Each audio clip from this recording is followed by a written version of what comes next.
mulai, silakan. Sebelum dimulai silakan mengisi sap yang kosong terlebih dahulu. Assalamualaikum warahmatullahi wabarakatuh.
Innal hamdalillah nahmaduhu wa nasta'inuhu wa nastaghfiruh wa na'udzu billahi min shururi anfusina wa min sayyiati a'malina.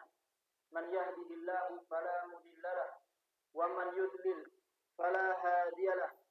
Ashhadu an la ilaha illallah wahdahu la syarika lahu wa ashhadu anna Muhammadan 'abduhu wa rasuluh. Ya ayyuhalladzina amanu taqullaha haqqa tuqatih wa la tamutunna illa wa antum muslimun.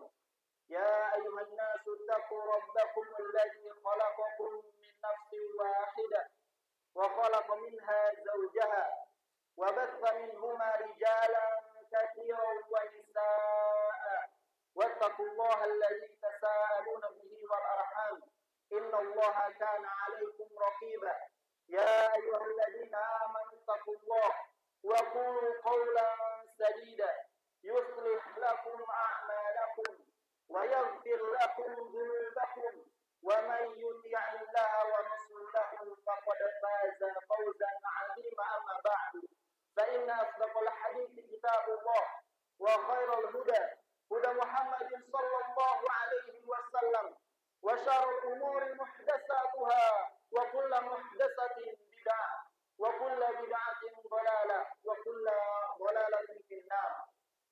Jamaah salat Jumat yang semoga dirahmati oleh Allah Jalla wa Ala.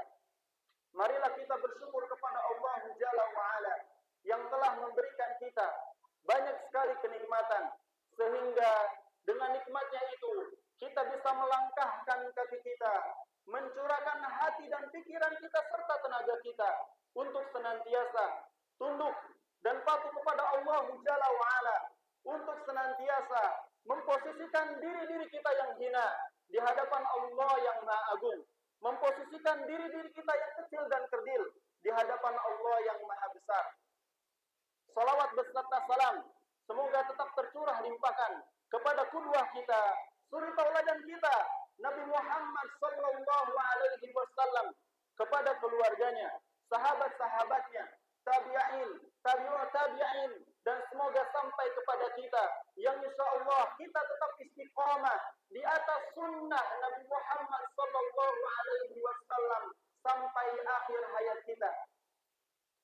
Di khutbah singkat kali ini kita akan mendulang faidah dari sebuah hadis Nabi sallallahu alaihi wasallam sekaligus doa yang diriwayatkan oleh ibunda kita yang mulia Ummu Salamah radhiyallahu taala anha, bahwasanya Nabi sallallahu alaihi wasallam setiap paginya sebelum memulai aktivitas di pagi harinya beliau berdoa, Allahumma inni as'aluka ilman nafi'an wa rizqan thayyiban wa amalan mutaqabbala. Nabi Muhammad sallallahu alaihi wasallam meminta kepada Allah di pagi harinya 3 perkara, 3 hal.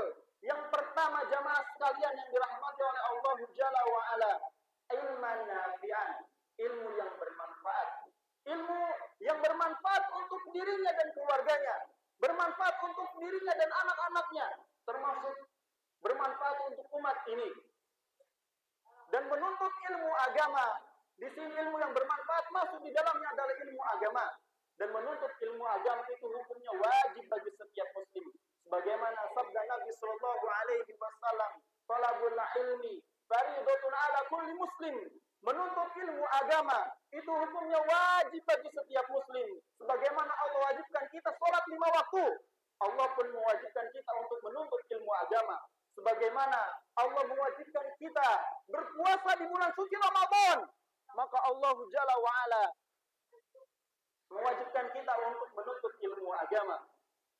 Dan menuntut ilmu agama, jamaah sekalian yang dirahmati oleh Allah Jalla wa Ala, adalah jalan pintas. Allah Jalla wa Ala akan memberikan kita kemudahan, jalan pintas menuju surga Allah Jalla wa Ala. Sebagaimana sabda Nabi sallallahu alaihi wasallam, "Man salaka tariqan yaltamisu fihi ilman, sahalallahu lahu fihi tariqan ilal jannah." Dan barang siapa yang menempuh sebuah perjalanan dalam rangka menuntut ilmu agama, maka Allah Jalla wa Ala akan mudahkan dia untuk mendapatkan surga Allah Jalla wa Ala. Allah akan berikan kemudahan, Allah akan berikan jalan pintas menuju surga Allah Jalla wa Ala. Surga yang dinantikan dan diimpikan oleh kaum muslimin. Jamaah sekalian yang dirahmati oleh Allah Jalla wa Ala, permintaan Nabi yang kedua yaitu rizqan thayyiban, rizki yang baik, rizki yang halal. Allah Subhanahu wa taala berfirman, "Ya ayyuhalladzina amanu kulu min thayyibati ma razaqnakum." Wahai orang-orang yang beriman, wahai orang-orang yang beriman, makanlah dari yang baik saja, dari yang baik, dari rizki yang baik yang kami berikan kepada kalian.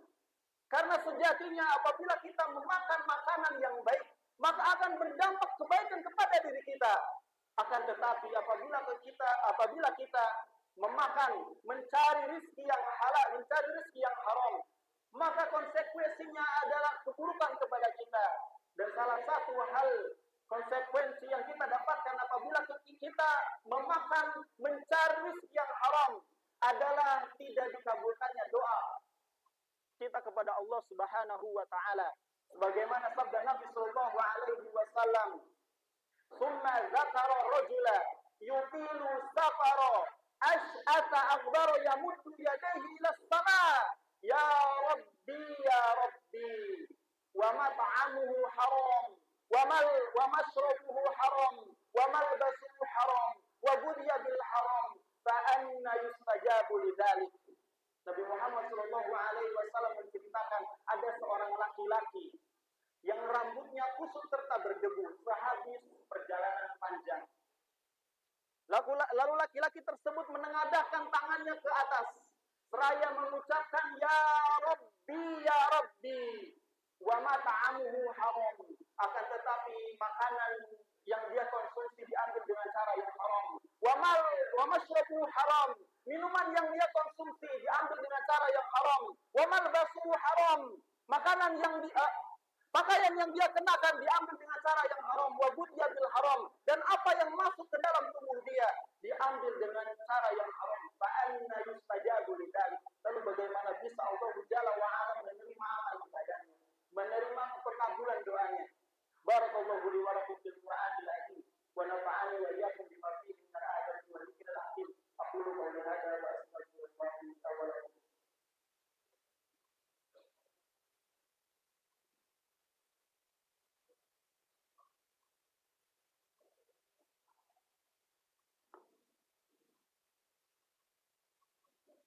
Alhamdulillahi al-ihsanihi wa syukru lahu ala tawfiqihi wa amtinanihi wa asyhadu an la ilaha illallah ta'ziman li sya'nihi wa asyhadu anna Muhammadan 'abduhu wa rasuluhu ad-da'i ila ridwanihi. Allahumma shalli 'alaihi wa 'ala alihi wa ashabihi wa ikhwanihi. Jamaah sekalian yang semoga dirahmati oleh Allah Jalla wa ala. Permintaan Nabi sallallahu alaihi wasallam yang ketiga yaitu amalan mutaqabbalah, amalan yang diterima. Walaupun sedikit, tetapi diterima oleh Allah Jalla wa ala itu lebih baik dibandingkan banyak. Tetapi Allah jadikan hadaan mansura, seperti debu yang berterbangan. Untuk itu ada dua syarat diterimanya amal ibadah. Yang pertama adalah niat yang ikhlas kepada Allah Subhanahu wa taala. Sebagaimana sabda Nabi sallallahu alaihi wasallam, "Innamal a'malu binniyat wa innamal likulli imrin ma nawa." Sesungguhnya amalan itu tergantung kepada niatnya dan setiap amal itu akan diganjar sesuai dengan apa yang dia niatkan. Yang kedua, jemaah sekalian yang dirahmati oleh Allah Subhanahu wa taala, syarat diterimanya ibadah yaitu ittiba atau mutaba'ah kepada Nabi sallallahu alaihi wasallam. Sebagaimana sabda Nabi sallallahu alaihi wasallam, "Man amila amalan laisa alaihi amruna fahuwa rad." Barang siapa yang beramal tetapi tidak diperintahkan oleh kami, tidak ada dasarnya dari kami, maka amalan itu tertolak. Perhatikan jemaah sekalian yang dirahmati oleh Allah Jalla wa ala. Amalan apabila dikerjakan, dicontohkan oleh Nabi Sallallahu Alaihi Wasallam, kita kerjakan. Tetapi apabila tidak dicontohkan oleh Nabi Sallallahu Alaihi Wasallam, maka kita tinggalkan. Karena sejatinya tolak ukur kebaikan dan amalan diterima adalah Nabi Sallallahu Alaihi Wasallam. Dicontohkan oleh Nabi Muhammad Sallallahu Alaihi Wasallam, bukan karena pendapat ini kan baik, tidak. Tolak ukur kebaikan itu dari Allah dan Rasulnya Sallallahu Alaihi Wasallam. Semoga khutbah yang singkat ini mendapatkan kebaikan kepada kita semua dan kita bisa mengamalkan sunnah Nabi Sallallahu Alaihi Wasallam dan bisa mendawamkan doa yang dipanjatkan oleh Nabi Muhammad Sallallahu Alaihi Wasallam di setiap paginya. Allahumma shalli ala Muhammad wa ala ali Muhammad kama shallaita ala Ibrahim wa